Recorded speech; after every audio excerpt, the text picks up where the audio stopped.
मेरा जो प्रश्न है अध्यक्ष महोदय, इस राज्य के लाखों गरीबों के हित से जुड़ा हुआ प्रश्न है कि आज से कई वर्ष पूर्व झारखंड नहीं अपितु पूरे देश के करोड़ों निवेशकों ने, गरीब परिवारों ने गहने जेवर बेच करके, जमीन बेच करके सहारा इंडिया के भिन्न भिन्न कंपनियों में निवेश किया। पैसों को आशान्वित था कि पैसे कुछ वर्षों के बाद वापस आएगा तो परिवार की आवश्यकता के अनुसार काम करेंगे। बड़े दुर्भाग्य से कहना पड़ता है कि कई वर्ष बीत गए, पैसे की वापसी नहीं हुई अध्यक्ष महोदय। और भारत सरकार यदि मजबूती से खड़ी होती निवेशकों के, गरीबों के हक में, तो वो पैसे मिल जाते। लेकिन दुर्भाग्य है इस देश का कि देश की सत्ता पर ऐसे लोग बैठे हैं जिन्हें गरीबों के हित से मतलब नहीं है। वो तो सहारा इंडिया कंपनी जैसे हितकारी लोगों के पक्ष में खड़ी होती है। मैं धन्यवाद देना चाहता हूं इस सदन से माननीय उच्चतम न्यायालय को कि जिन्होंने गरीबों को न्याय देने के लिए उनके हक में फैसला लाया। जिस फैसले का जिक्र इस उत्तर में किया गया है अध्यक्ष महोदय, लेकिन इस फैसले के भी यह जो आदेश आया अध्यक्ष महोदय 29/3/2023 को पारित हुआ। 2 साल बीत गए। 2 साल बीत जाने के बाद भी अब तक झारखंड के निवेशकों को पैसे की वापसी नहीं हुई। मेरा ये महत्वपूर्ण प्रश्न है अध्यक्ष महोदय। और जैसा आप भी कह सकते हैं, सदन भी कहेगा, एक लोग कहेंगे कि राज्य की भी ड्यूटी बनती है कि हम इन गरीबों के साथ मजबूती से खड़े हों, उन्हें हक दिलाने में, उनके निवेशकों के पैसे को वापस करने में। इसीलिए मेरे 2 छोटे छोटे प्रश्न हैं। वैसे उत्तर में सारी चीजें अंकित की गई है अध्यक्ष महोदय कि आदेश पारित हुआ है। आदेश पारित होने के बाद central registrar of cooperative society के पास पैसे भी जमे हैं, उन्हीं को निवेशकों की सूची जारी करनी है ताकि पैसे की वापसी हो सके। ये सारे काम लंबित पड़े हैं अध्यक्ष महोदय। मैं सरकार से सीधा प्रश्न कर रहा हूं, क्या जो मैंने पहले आग्रह पूर्वक कहा कि राज्य सरकार की भी ड्यूटी बनती है, जिम्मेवारी बनती है, क्या राज्य सरकार एक पोर्टल का निर्माण करेगी? क्योंकि मुझे पता है कि इन्होंने एक टोल फ्री नंबर जारी किया है जो सफिशिएंट नहीं है। इस प्रश्न के उत्तर में वो अंकित नहीं है, लेकिन मैंने जो जानकारी उपलब्ध की है, जो मुझे पता है, वो तो सरकार बताएगी कि मेरा ज्ञान कितना सही है, कितना गलत है। इन्होंने टोल फ्री, लेकिन वो सफिशिएंट नहीं है। सरकार एक पोर्टल बनाए। मेरा आग्रह होगा जिस पोर्टल में यह जो निवेशक है, जिन झारखंड गरीबों ने, निवेशकों ने पैसे को निवेश किया है, वो उसमें अपने नाम को अंकित कर सके अपने पूरे प्रमाण के साथ कि हमने कितना निवेश किया है, ताकि सरकार इन नामों को सूचीबद्ध कर सके। पहला मेरा प्रश्न है, क्या सरकार ऐसे करेगी? ये मेरा पहला प्रश्न है। माननीय मंत्री महोदय, माननीय ध्यानाकर्षणकर्ता प्रदीप यादव जी ने ये जानना चाहा है कि निवेशकों की जो राशि है और उस राशि को भुगतान कराने के संदर्भ में राज्य सरकार ने क्या दायित्वों का निर्वहन किया है। और आपने एक सुझाव भी दिया है कि इस तरह का पोर्टल राज्य सरकार के द्वारा बनाया जाए जिसमें जितने लोगों ने निवेश किया था उनका नाम, उनकी सूची आ जाए। मैं समझता हूं कि यही भावना आपकी। महोदय, मैं आपके माध्यम से माननीय सदस्य को यह जानकारी देना चाहता हूं कि सहारा इंडिया के विभिन्न कोऑपरेटिव सोसाइटी में झारखंड राज्य के निवेशकों द्वारा निवेशित राशि वापस करने एवं शेष भुगतान की जाने वाली राशि के संदर्भ में हम लोगों ने central registrar of cooperative society को कई बार पत्र लिखा है।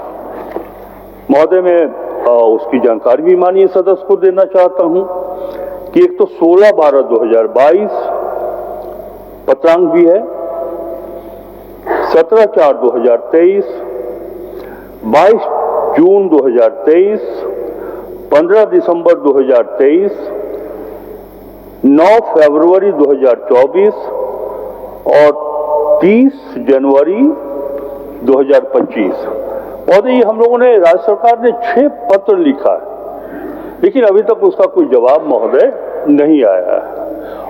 हम फिर संबंधित संस्था को स्मारित करेंगे कि राज्य हित में आप वो सूचनाएं राज्य सरकार को दें। मैं थोड़ा आगे भी बढ़ के कहना चाहता हूं,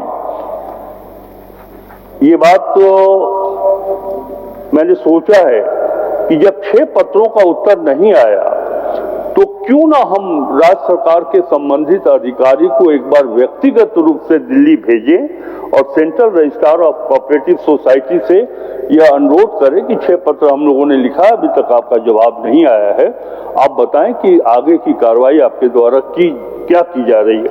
और एक चीज आपने ये जो जानना चाहा है, या फिर जो सुझाव आपने दिया है, आपने ये जो सुझाव दिया है कि पोर्टल एक ऐसा सृजित किया जाए जिस पर सभी निवेशित अपने बारे में विस्तार पूर्वक कह सके।